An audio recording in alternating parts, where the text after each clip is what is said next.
The first work on the program continues our look at the 4 overtures that Beethoven wrote for his opera Fidelio.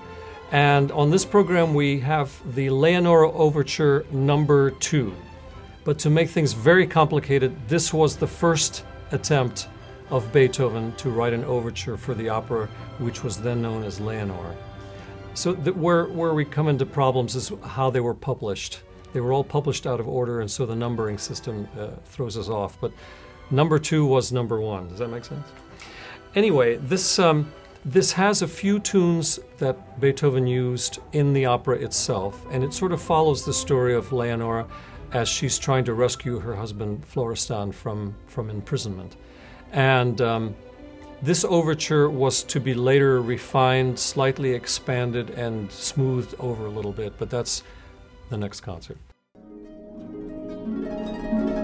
Alberto Ginastera was an Argentinian composer, and in the course of his life, he followed several phases, I guess. The early phase, he was a Coplandesque kind of nationalistic composer, but not certainly about American music, but about Argentinian music and Argentinian folk rhythm and folk melody. And his music at that time was very tonal. Then he found a way to sort of mix the folk sound with more modernistic sounds. And that's around the period of the harp concerto, which we're going to play with Yolanda Condonazis. This concerto was written in 1965 for the Spanish harpist Nicanor Zabaleta. And as I mentioned, it has a lot of folk dance rhythm, specifically the dance called the malambo, very rapid dance. It apparently was a dance that cowboys used to do in a competitive way, and they would stomp their feet on the ground for every certain kind of a beat pattern.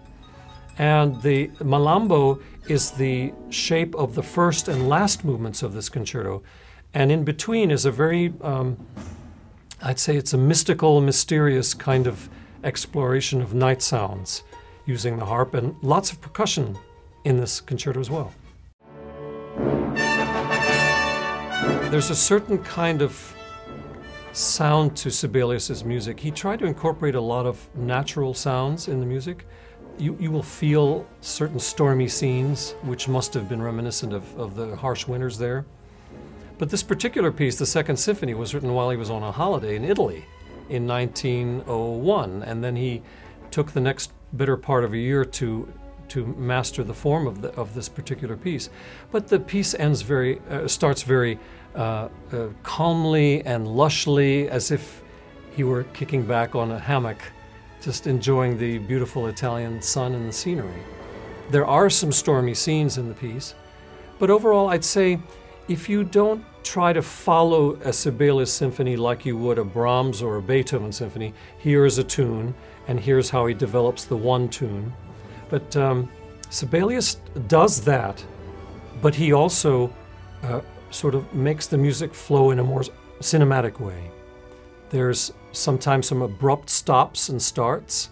He'll suddenly change mood or character without any preparation, and this is something unlike his predecessors would have done.